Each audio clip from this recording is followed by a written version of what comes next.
What's going on, everybody? Jibba73 back with the DoubleEShow Trucking. It's American Truck Simulator. We're back.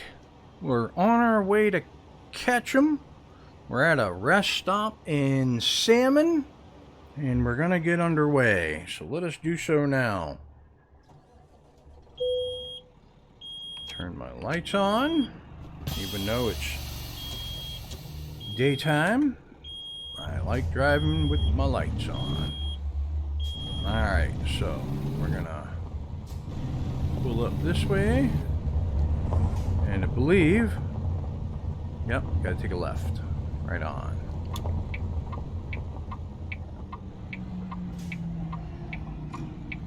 So, we caught 50 winks. 1 o'clock in the afternoon. There's zero traffic in Salmon. God love it. Keep right, and then continue straight on. Got a little bit of jitteriness there. Let's get an outside view of the cloudy sky, shall we?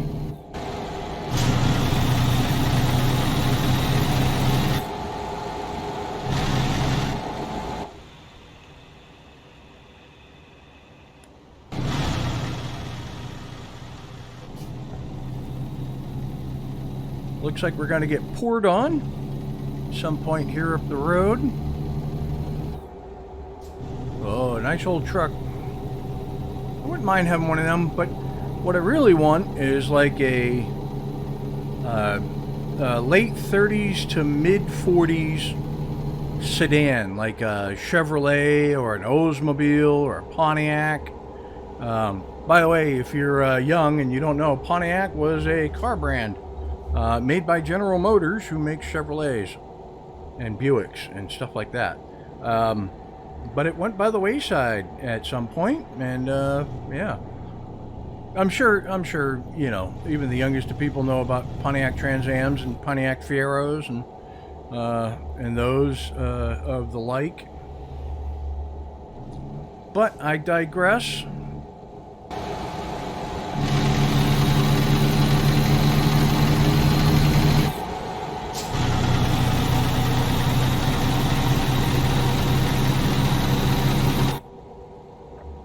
Tapping his brakes up here, I don't know why.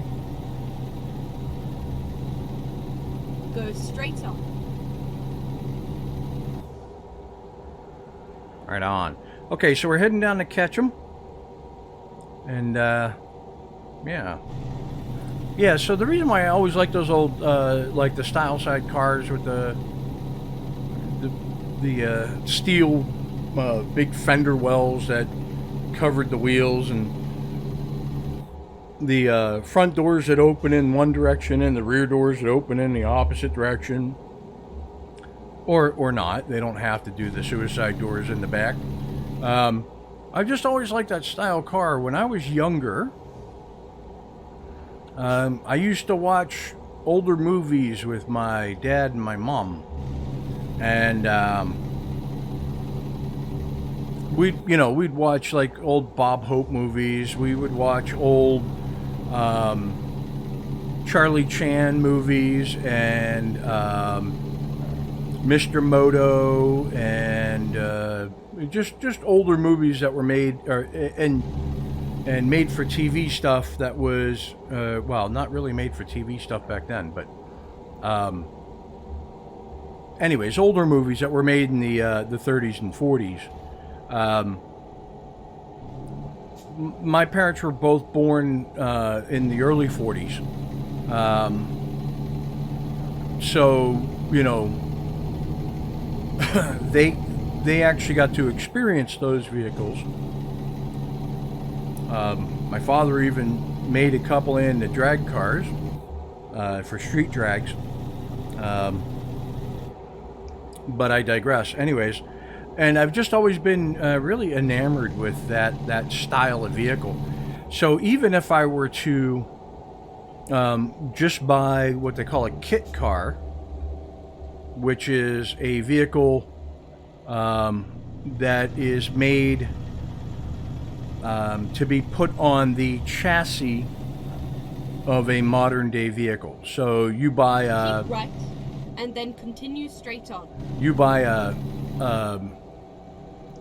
the chassis that has the drivetrain and engine and all that stuff, and the kit is basically assembled and put together on top of that. Now, I wouldn't do it myself. Get ready to turn right. Because I don't trust myself to do it correctly. Turn right. I'd like to have a classic looking vehicle that has oh, very nice. Very nice. This is really cool. Hold on.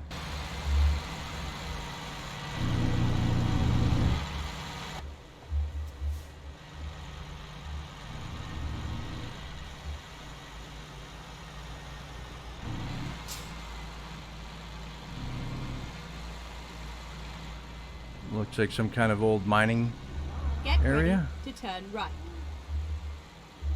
Turn right. Welcome. Let's get a little closer so my eyes can focus. Gold Rush History Exhibits Gift Shop open. Very cool. Very cool. I don't know why it took me through there as a shortcut, but I'm glad I did. Okay, nothing coming that way. Nothing coming that way. Oh, it said right. It said right. It said right. My bad. My bad. Oh, I'm awful at this game. But anyways, I want the old style car, the old body style. I want the white wall tires, or you know, even black walls would look fine on it, I suppose. I don't want a hot rod. I want like a standard motor in it. I want it to be a daily driver, kind of a cruiser. There's a rest area there too. I'd be perfectly happy. No, I did that wrong. I'd be perfectly happy with, something that had a little bit of power, but to move it along, but nothing that, not like sports car or drag car or anything like that. And then have like a decent operating AC, a decently operating radio, but I would like those features to look original. You know what I mean? I would like those features to look like they belong to the era.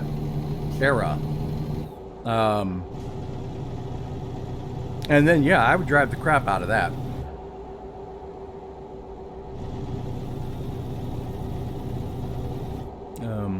I mean, let's say I found one that had been completely restored, right? Let's say a 1940 Pontiac Tudor, right? Fully restored, fully functioning, all original OEM, just redone head to toe, whatever. You're looking at, 100,000, 200,000, 300,000, whatever. Kit car, you're looking at about 60 grand, plus the cost of the chassis and engine and drivetrain and stuff like that. So all in, you're probably looking, maybe 75 grand, all put together. Yeah, if I ever win the lottery, that's one of the things I'm doing. I'll tell you now.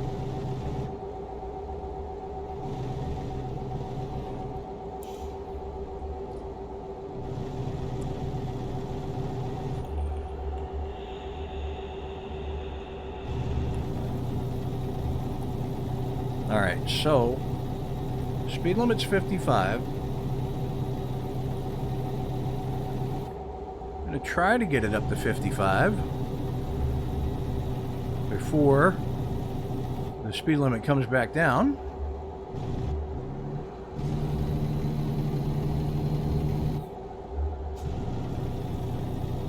These roads are very windy and road work ahead. Great.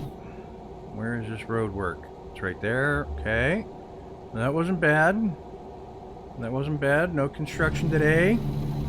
Even though it's a Thursday, they couldn't get out to do it. No big deal.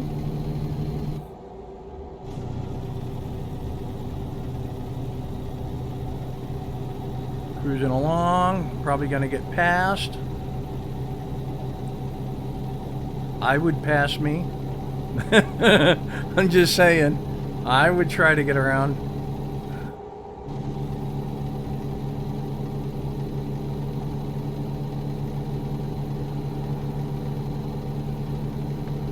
Okay, there we go. Okay, we have Scarlett just brought in some cash. Excellent. Yeah, I definitely need to find a mechanic shop, but if I'm gonna trade it in, oh man, I just got up to speed. Look at all those tow trucks hanging out there. If I'm gonna trade it in, I'm not gonna bother. I'm not gonna bother. I don't think that hurts the resale value or the trade-in value of the vehicle. I don't think it's calculated that way. Okay, now it's back up to 55. Since I was able to set cruise control at 55, yeah, I'm gonna get an outside view. Those mountains are stunning.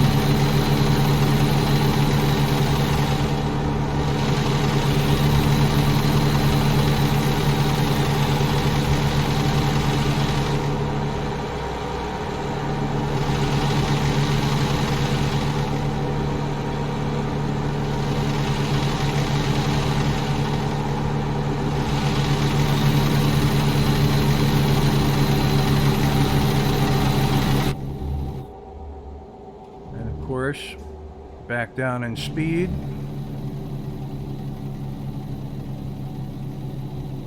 Drops in speed as we're going uphill. Thank you very much. But we are coming into some windy roads, so I get it. I understand. It's still a pain in the butt. Yeah, we're into some chicanes now. I mean, look at that. We're going up Mickey Mouse's M. And I'm catching the guy in front of me, and that's not going to help, because that means I'm going to have to let off.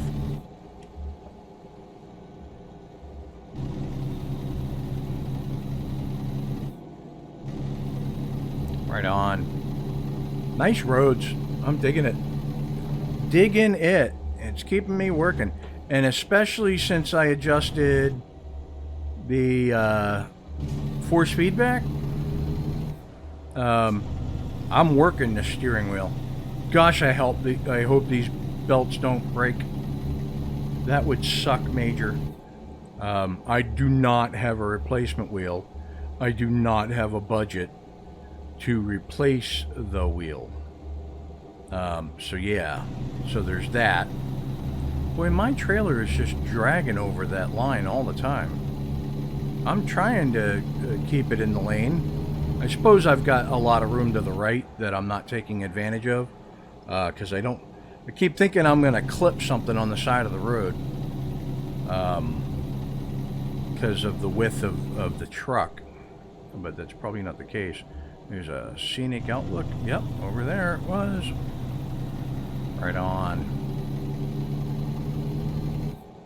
So I'm going to get a picture here, and I'll be right back.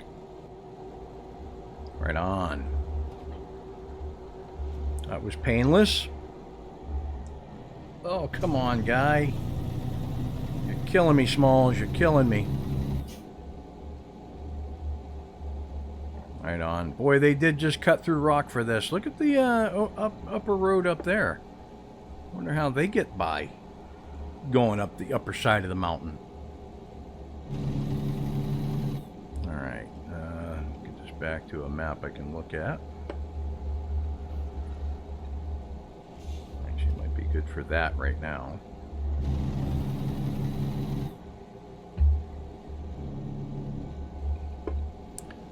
So, all in all, the International Lone Star is a good-looking truck, fun to drive. At 605 horsepower, this engine does nothing to pull this big old truck along. Yeah, I'm not favorable to that. Granted, as I go up in level and stuff like that, other engines will probably unlock. I don't know. But yeah, it's a bit ridiculous. Especially since this is like 3 or 4 ticks up from base, the base engine. Yeah.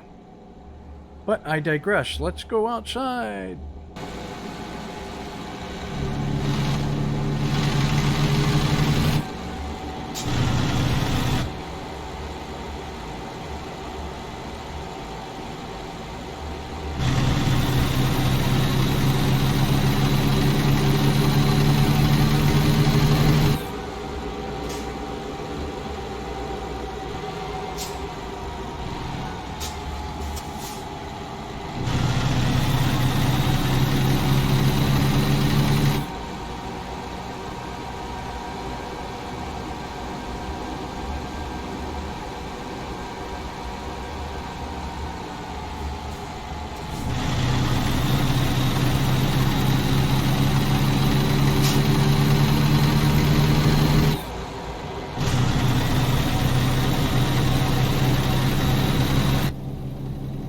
Looking like I could turn cruise control back on. Keep right, and then continue straight on. And just as we do, we enter Ketchum, and the speed limit comes back down. Right on, okay. So we are right around the corner from Go straight on. our delivery. Very nice. So let's see. Yeah, we got about 6 minutes. 6 minutes in-game time. We're sitting at a stoplight, so I'm going to say 5 minutes of video. So, listen. I hope you guys are liking what you're watching. I hope you're enjoying it as much as I am. I hope that you get a kick out of a career progression that is lightly role-played. Keep right, and then turn right. And, oh great, we got another one of these wicked corners. Turn okay. right. I'm going to hog up both lanes here, because this corner is not going to be easy.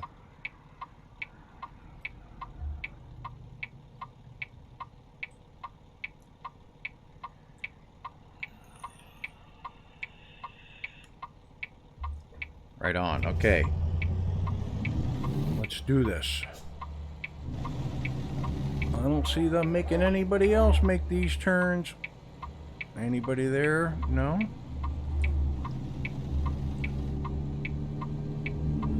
Does not feel like the trailer went over a hump or anything, so I think I pulled that off. I don't think I pulled it off. I think the trailer did go over a hump, I just didn't feel it. But anywho, yeah, I hope you guys are liking what you're watching and whatnot. Now, Get ready to turn left. This will be the last one that's been recorded ahead. Turn left. So if you have taken the time to post a comment or a suggestion for conversation, I will be getting to those next Monday. It's all over now. Yeah. So hopefully you dig it and all that good stuff. I'm going to park the truck. You've seen it done before. If you like what you're watching, hit that like and subscribe button down below. Tell your family, tell your friends.